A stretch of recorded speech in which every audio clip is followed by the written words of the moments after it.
I have full confidence in Catherine and William. Their judgment is sound, their loyalty unquestioned. With one definitive signature, King Charles III did not just reject a private family request. He drew a brutal, unyielding boundary between the wealth of the crown and his wife's relatives, formally denying them any future residential rights within Britain's secure palaces. Yet, that exact same document did something else entirely.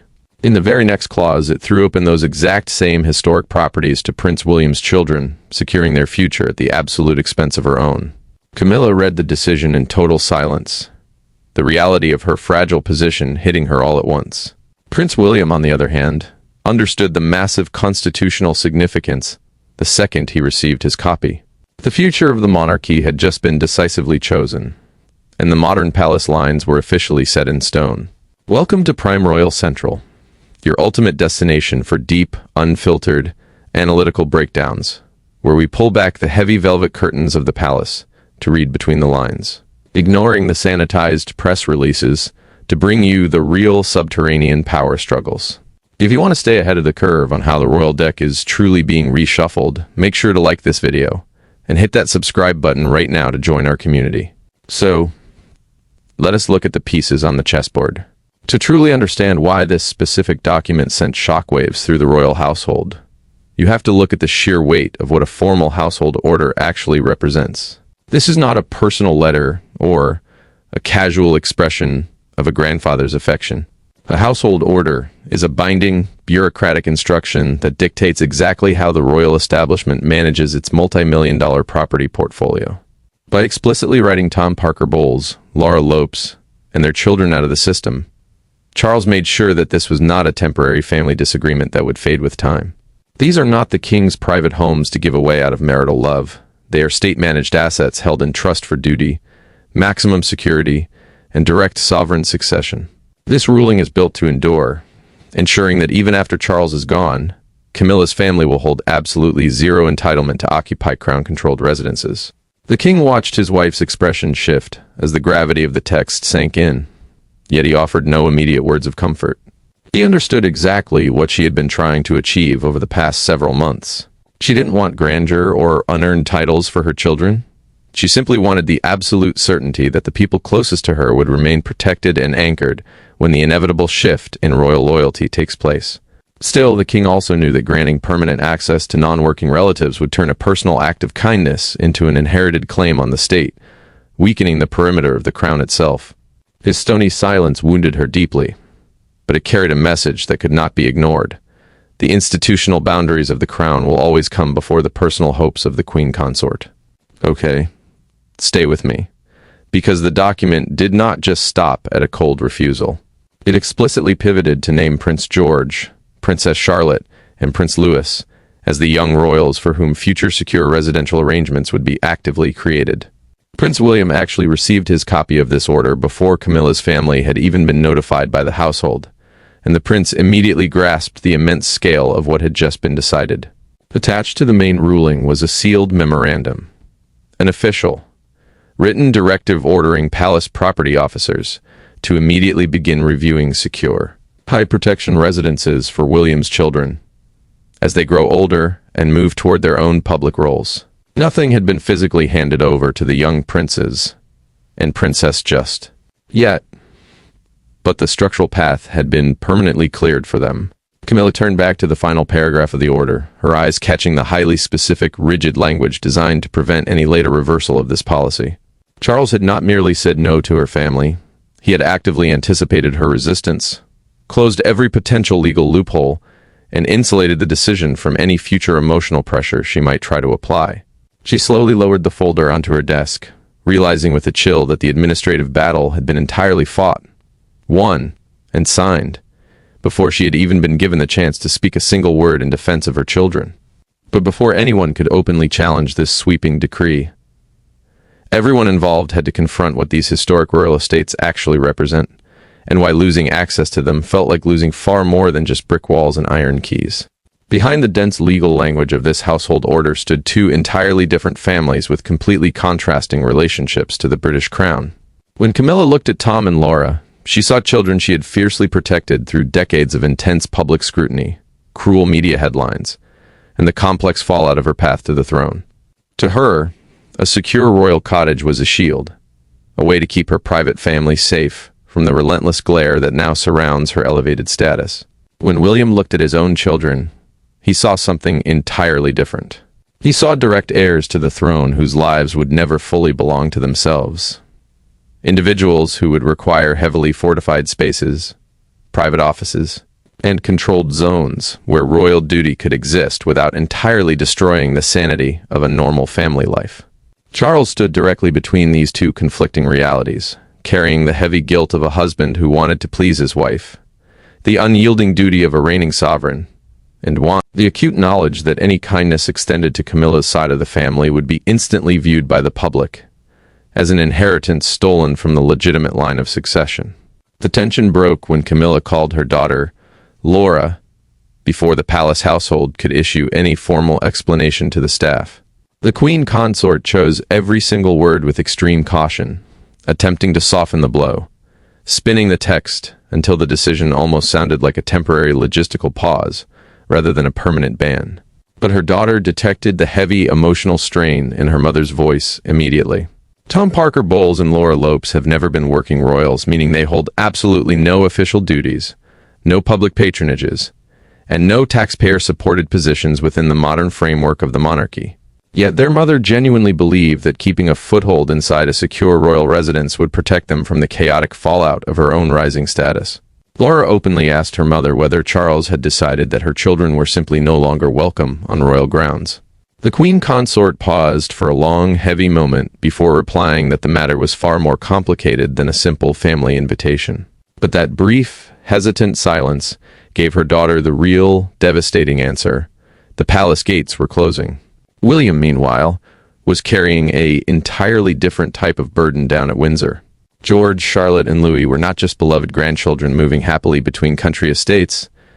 They represented the absolute survival of the monarchy's next generation. Their future public roles would inevitably require dedicated security teams, constant monitoring, and specialized infrastructure. Walking through the corridors of his Windsor home, the prince stopped just outside a room where his children were laughing and playing together. A sudden wave of profound relief passed through him because their institutional future had been legally and physically protected by his father's pen. But a sharp pang of guilt followed almost immediately. The long-term safety and status offered to his immediate family had arrived through a cold administrative ruling that had deeply, publicly wounded his father's wife. Far from Windsor, Tom Parker Bowles received the official news not from his mother, but through a short, formal telephone call from a senior household official. The detached corporate formality of that call angered him far more than the actual refusal of property rights. Tom had never demanded a palace, nor had he ever chased royal privilege. But he knew exactly how hard his mother had spent years working behind the scenes to secure a permanent place where her biological family would not feel pushed aside or evicted the moment Charles was no longer here.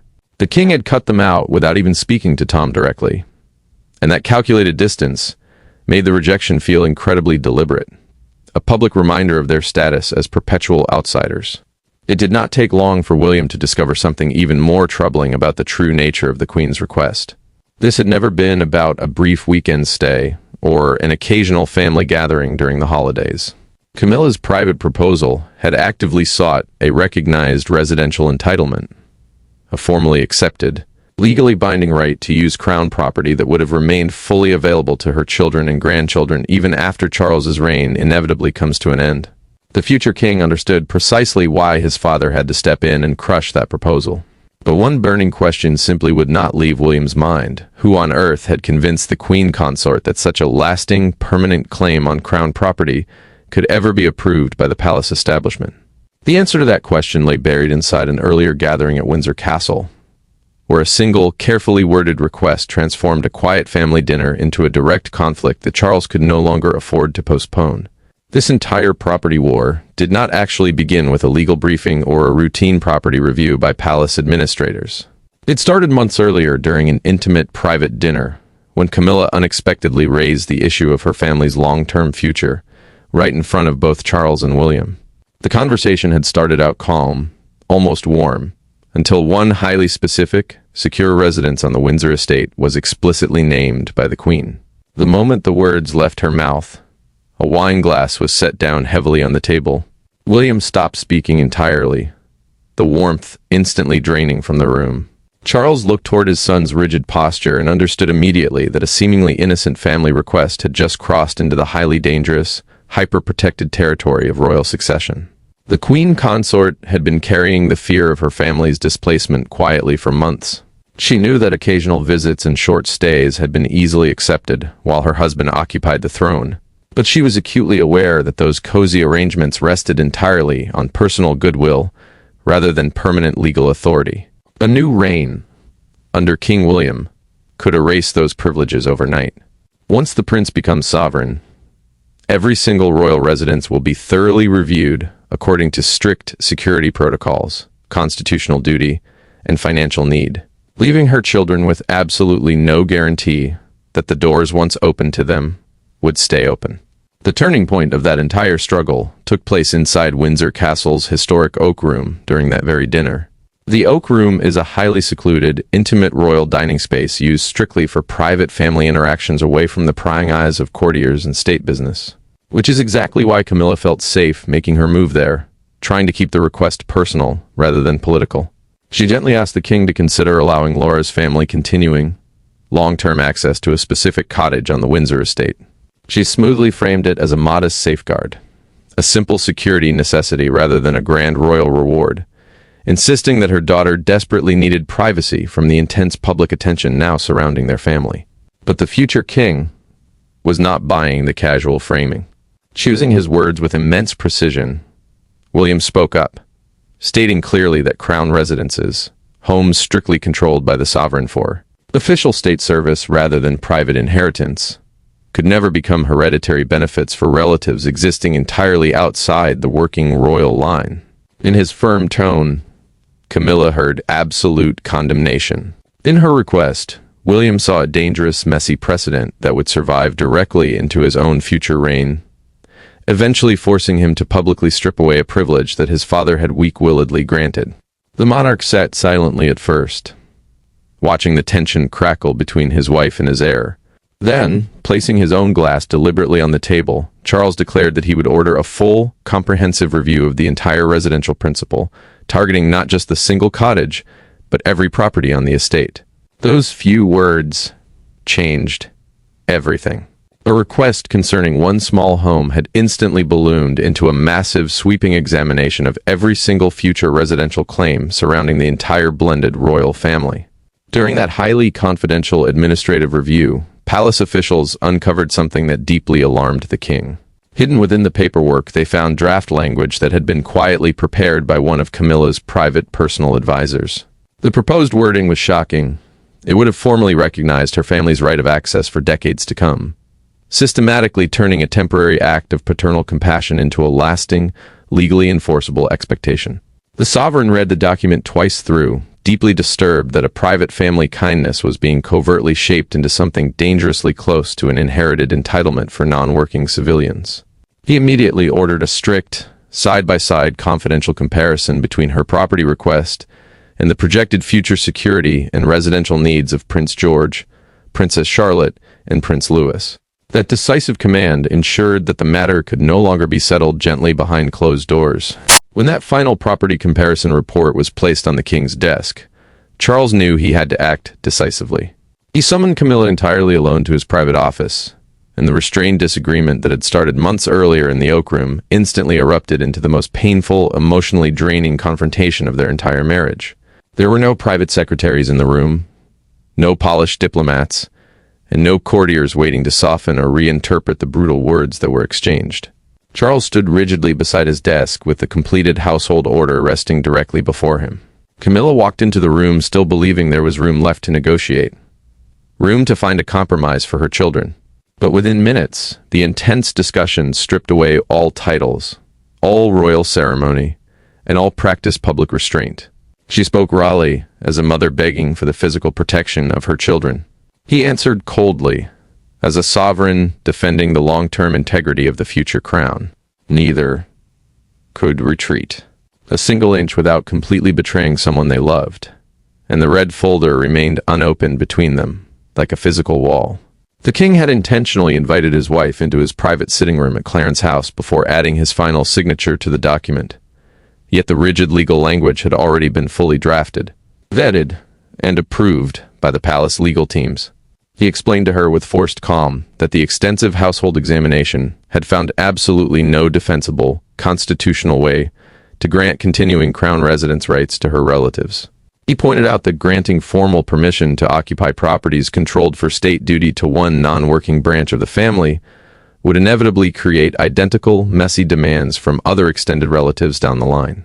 Most importantly, he explained that it would severely weaken William's future authority as king, leaving the next sovereign completely trapped inside a property promise he had never made and deeply resented. Camilla listened in growing disbelief until her practiced royal restraint completely gave way to raw anger. She directly asked her husband whether her decades of unyielding loyalty, public service, and emotional support had earned her children nothing more than tolerated visits and temporary invitations to his palaces. Her voice hardened significantly as she openly accused Charles of overprotecting the feelings and the future authority of the future King William, while completely dismissing the real, valid fears of the wife, standing directly in front of him. The monarch moved a heavy chair aside, refusing to sit down or back away from the confrontation. He looked her in the eyes and delivered a line that cut straight through the argument. "I can protect them as family, but I cannot give them what belongs to the crown." The sentence landed in the quiet room with absolute brutal clarity. In that exact moment, the queen consort understood that her husband had permanently separated his private love for her from his ultimate duty to the royal entitlement, and that this permanent distinction would always place her children on the outside of the line he was now actively defending. Then, out of sheer desperation, the queen consort revealed a hidden detail that made the refusal an incredibly painful personal humiliation.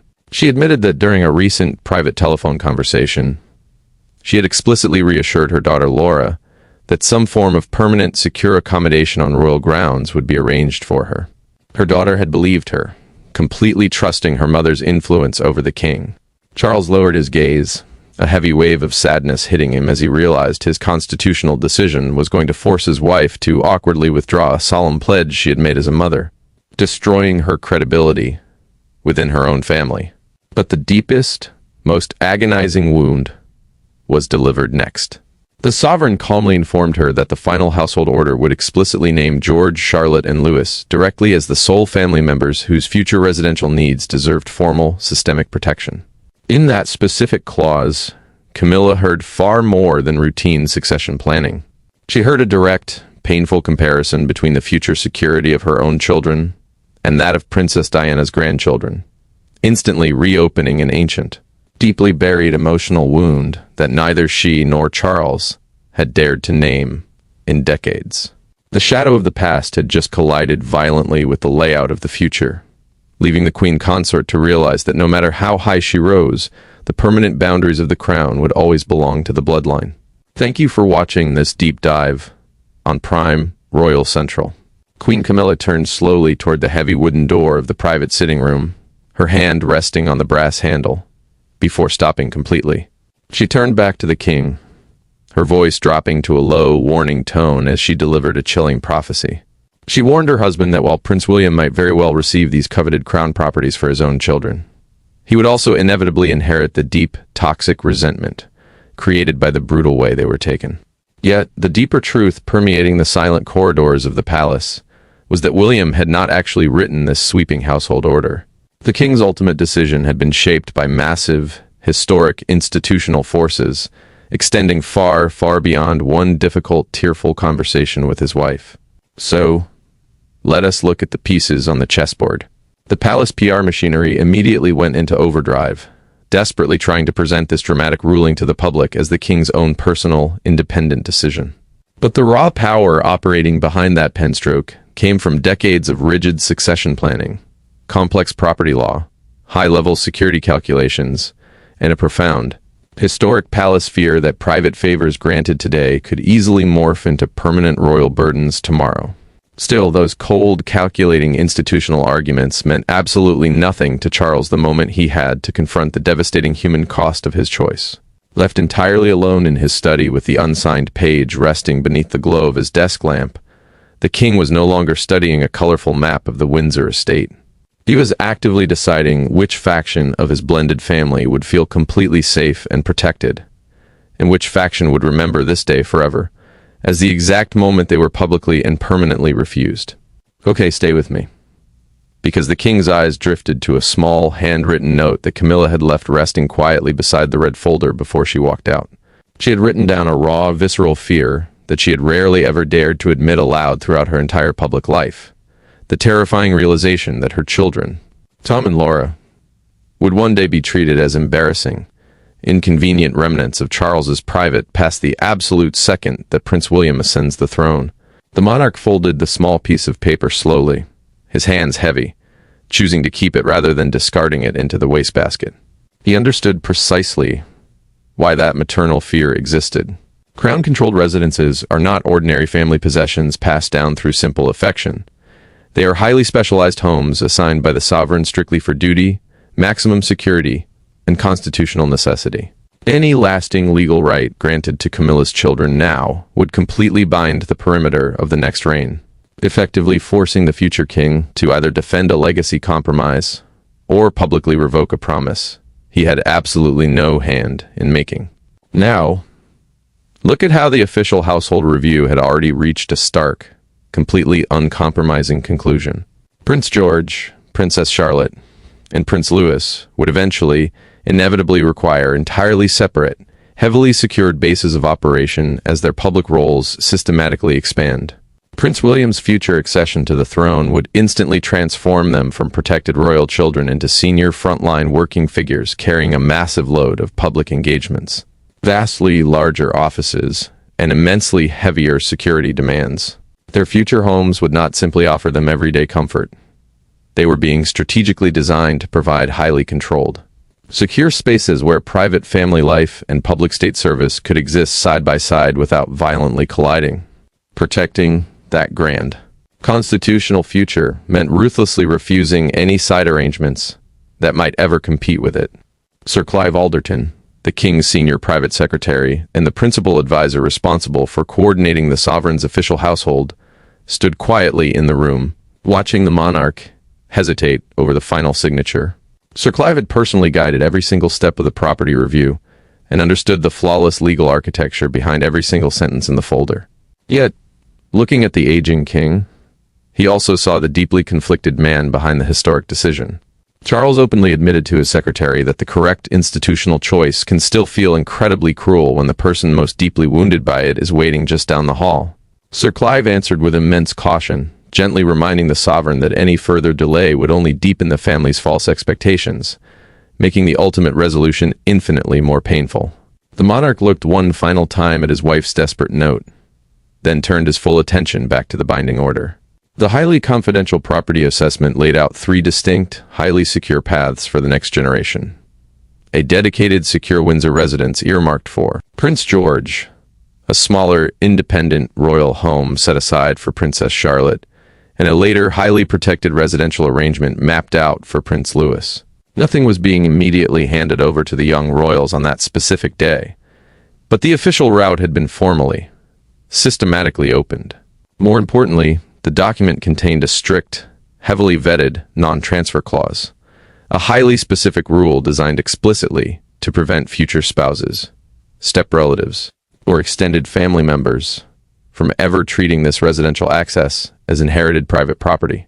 Charles was not just rejecting his wife's immediate request, he was permanently closing the loophole for every single reign that would follow his own.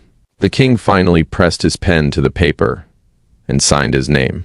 The moment that signature entered the official household register, the sacred administrative record used to instantly activate royal decisions, palace property officers wasted absolutely no time acting upon the new directives. Camilla's family would very soon discover that this ruling was anything but symbolic.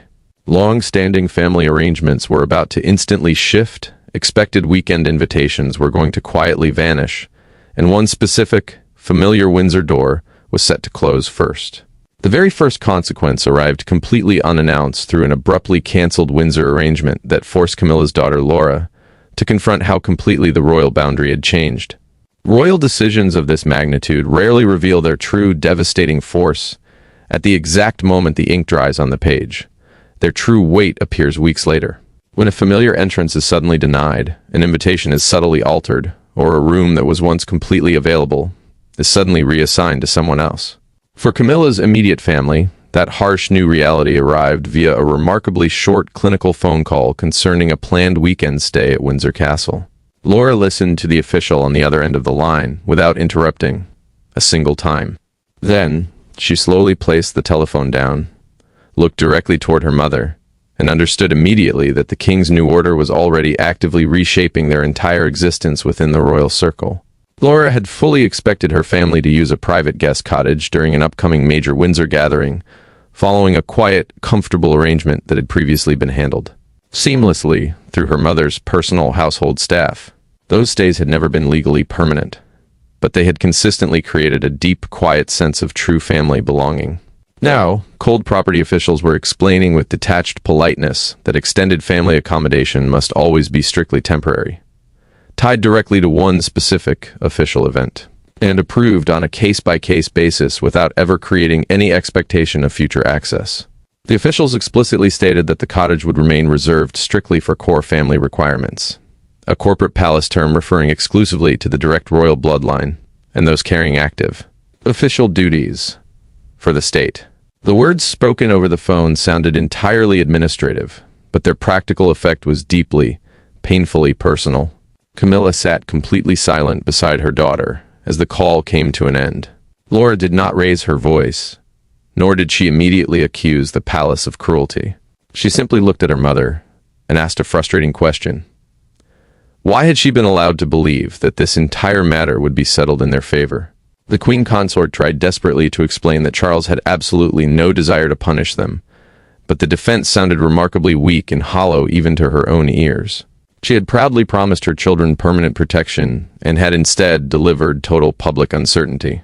A heavy sense of shame settled deeply where confidence had once thrived.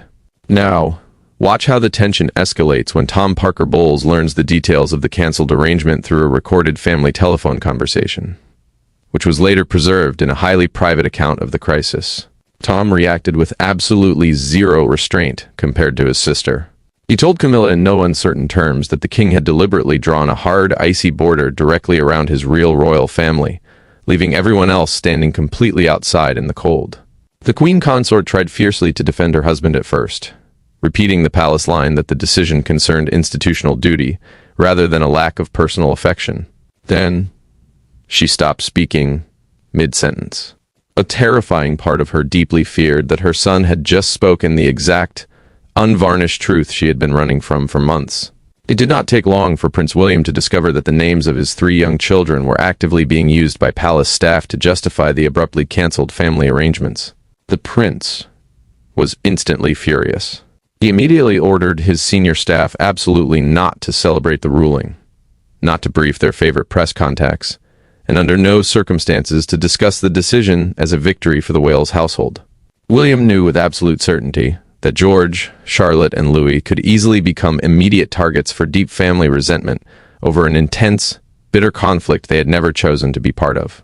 The reality of that danger hit home when young Princess Charlotte accidentally overheard adults in the palace mentioning that a grand Windsor property might someday be held specifically for her future use. The young princess later walked up to her mother, Princess Catherine, and asked a deeply troubled question. Had someone else been forced to leave their home just because of her? Catherine held her daughter close, reassuring her with absolute gentleness that no home had been taken away from anyone. Yet, when that conversation was reported back to William, the question reached the future king with absolutely devastating force. He realized with a chill that a massive structural decision meant strictly to protect the safety of his children was already placing a heavy, complex emotional weight directly onto their young shoulders. William knew right then that he could no longer remain safely hidden behind cold palace procedures and administrative memos. He made the monumental decision to bypass the king's advisors entirely and speak to Camilla directly, not as the cold heir to the throne defending institutional policy, but as a stepson, now carrying a significant part of the human cost of this family fracture. That highly private meeting would completely change the ultimate meaning of the entire household order, Because for the first time in their tumultuous history, William and Camilla faced each other entirely alone, without Charles, without private secretaries, and without the heavy weight of the crown standing directly between them. William entered the quiet room at Clarence House fully prepared for a wave of intense maternal anger. Camilla, however, was waiting for him without any legal papers, without senior aides, and without any prepared arguments. For decades, these two individuals had carefully, awkwardly navigated each other through grand state ceremonies, intense public grief, conflicting loyalties, and the permanent, towering shadow of Princess Diana. Now they were facing a direct, high-stakes conflict involving their own biological children and the future layout of the British throne. What followed next was absolutely not an angry confrontation, nor was it a tearful apology or a total surrender. It was something extraordinarily rare inside the highly managed world of royal life. Two powerful people speaking with absolute raw honesty, when both knew that neither could ever give the other exactly what they wanted. The prince had personally requested this specific meeting after learning how deeply the cancelled Windsor stay had impacted Laura and her children. He had insisted that absolutely no staff members remain inside the room and arrived completely empty-handed, deliberately leaving behind the official property memorandum containing the strict rules and regulations. The prince wanted absolutely no dense legal language standing between them as human beings. Camilla understood completely that William had not physically written the final household order, but she also believed with absolute certainty that his intense, long-term concerns about succession had made the king's ultimate refusal completely unavoidable. More than the loss of a single guest cottage, she confessed that she feared what his future reign would mean for her family. She knew that once Charles was gone, every single informal bond and comfortable arrangement her family had built over the years could vanish into thin air along with him. The prince chose to speak first, his voice remarkably calm. He told her directly that young Charlotte had asked whether another family had lost their home because of her. His voice softened significantly as he explained to his stepmother that he would absolutely never allow George, the young princess, or Louis to grow up believing that their own personal safety and royal privilege had been purchased at the direct price of another family's public humiliation. The future king made it clear that while he absolutely required secure, protected homes for his children's future roles, he fiercely refused to let those homes ever become public symbols of a triumphal victory over Camilla's children. As she listened closely to his words, the queen consort's long-standing anger and defensive posture began to visibly loosen. For the very first time, Camilla openly named the deep structural fear lying beneath her original property request. She admitted, through their private conversation, which was later summarized in a highly confidential family account, that she had never actually wanted grand palaces, immense grandeur, or inherited royal status for Tom and Laura. She simply wanted the absolute, unshakable certainty that her children would not be cast out as permanent, unwanted outsiders the exact moment she and Charles were no longer here to protect them. Her voice broke slightly as she described the agonizing thought of familiar palace doors slamming shut after she had spent decades fiercely defending her controversial place beside the king. William did not interrupt her as she spoke. He understood completely that she had been fighting a desperate battle against future erasure, not demanding a grand institutional conquest. The prince then offered a brilliant, definitive distinction that the entire property conflict had completely buried under legal paperwork. He promised her that her relatives would always retain their personal family invitations, regular contact, and suitable private hospitality at royal gatherings, but they would hold absolutely zero inheritable legal claims over crown residences. He explained that a formal entitlement meant a constitutional right that could pass far beyond the boundaries of one single reign, severely restricting the sovereign who followed. The prince gave her his word that he would fiercely preserve that institutional boundary, without ever using it as a cruel weapon against her children. Camilla looked at him for a long moment, then opened a desk drawer and removed her earlier written property request. In a quiet, deliberate gesture, she tore the paper once directly down the middle. The action was incredibly quiet, but it was absolute and final. She would no longer challenge the king's ruling, and William would ensure it was never used to publicly humiliate her family. But as William and Camilla reached this fragile, highly private peace behind closed doors, explosive media headlines were already busy transforming private family compromise into a massive national judgment about bloodlines, raw privilege, and who truly belonged inside the future of the British monarchy. By sunrise the next morning, a private household order had been transformed into a loud public symbol. Media commentators globally called the ruling a massive, historic victory for the line of succession, a devastating personal humiliation for Queen Camilla, and a thunderous warning to every single extended relative standing near the throne without belonging to its direct bloodline. Yet, the single moment that captured the entire nation's attention was not a grand speech or an official palace statement. It was the striking visual of a newspaper held tightly against the black iron railings of Buckingham Palace, showing the smiling faces of Prince George, Princess Charlotte, and Prince Louis beneath a bold headline declaring that the royal future had officially been given a home.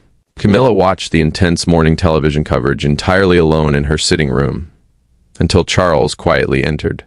The palace had already officially confirmed the essential property policy to the press, without ever releasing a single private letter or family conversation.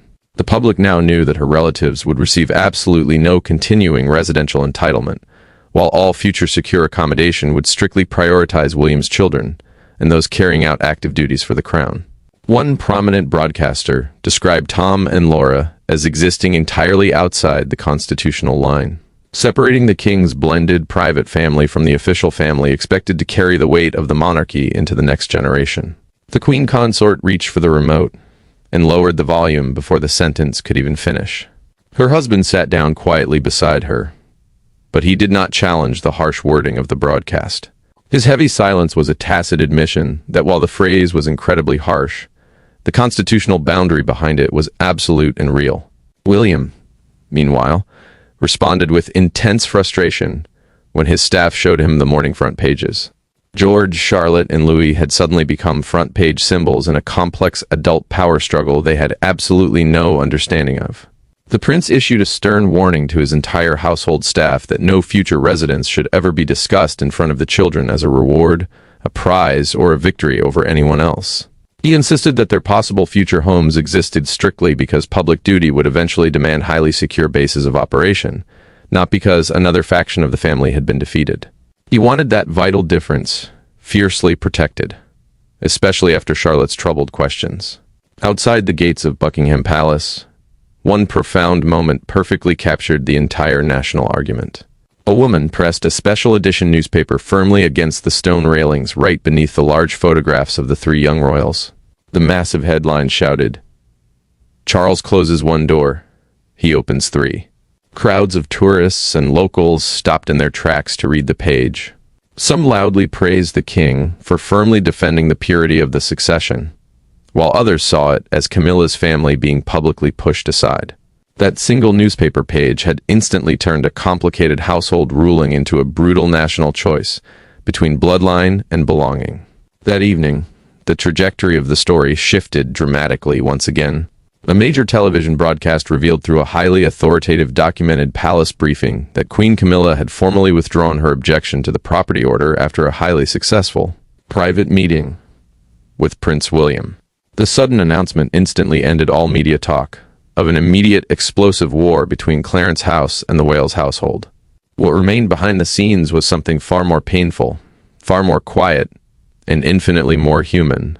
A difficult settlement accepted not because everyone had won a great victory, but because all sides finally understood exactly how much a continued family conflict would cost the crown.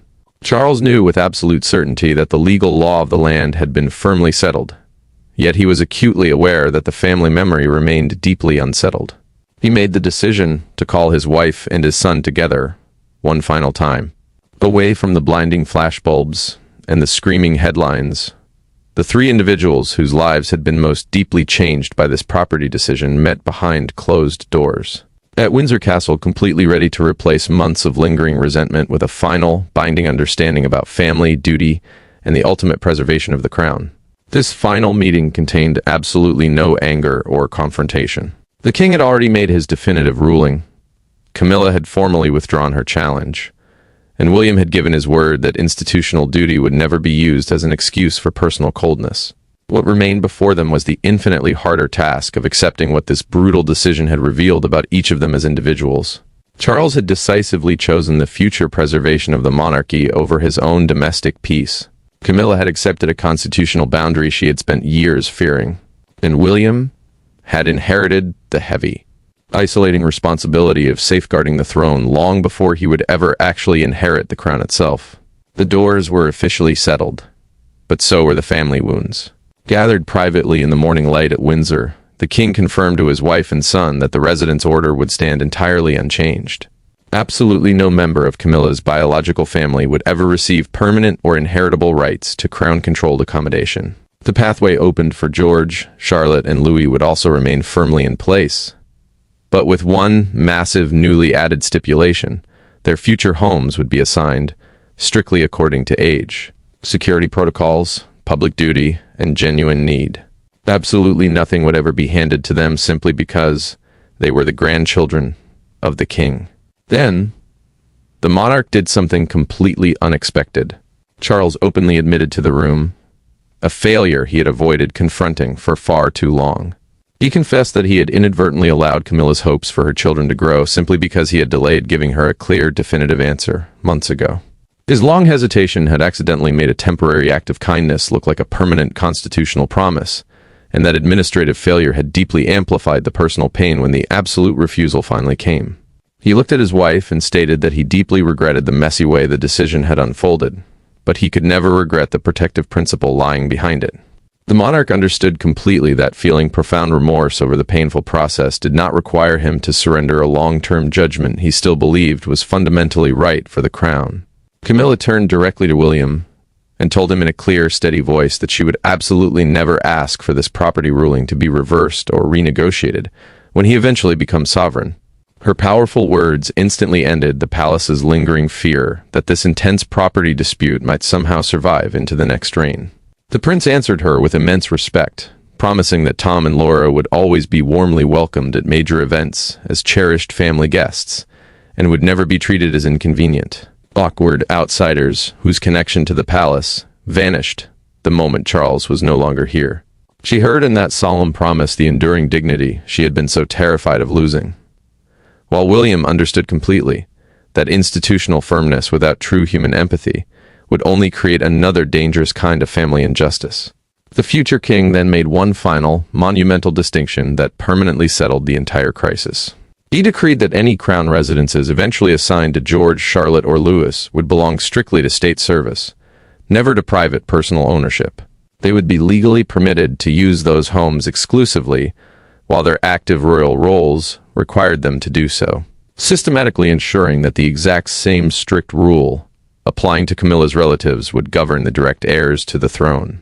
No single individual in the family would ever inherit the crown's property simply through personal affection. Charles slowly closed the original red folder, his hand lingering on the leather for a brief second, and placed it securely inside the completed state box. The intense conflict was officially over. The perimeter of the crown remained fiercely protected, her private family remained personally accepted and respected, and William's children received their future security without ever gaining permanent, unearned possession. And so the British monarchy moved steadily forward into a complex, modern world, its boundaries finally clear for all to see. Camilla's family remained deeply loved but strictly outside the inheritance of royal power, while William's children entered a future defined not by grand privilege alone, but by the heavy weight of public duty attached to every single door opened in their name. Thank you for watching this full deep dive on Prime Royal Central. If you found this emotional conclusion and constitutional breakdown insightful, please do not forget to like this video, subscribe to the channel right now, and share your thoughts in the comments below on how Charles handled this historic family crisis. We truly appreciate your support, and we will see you in the very next video.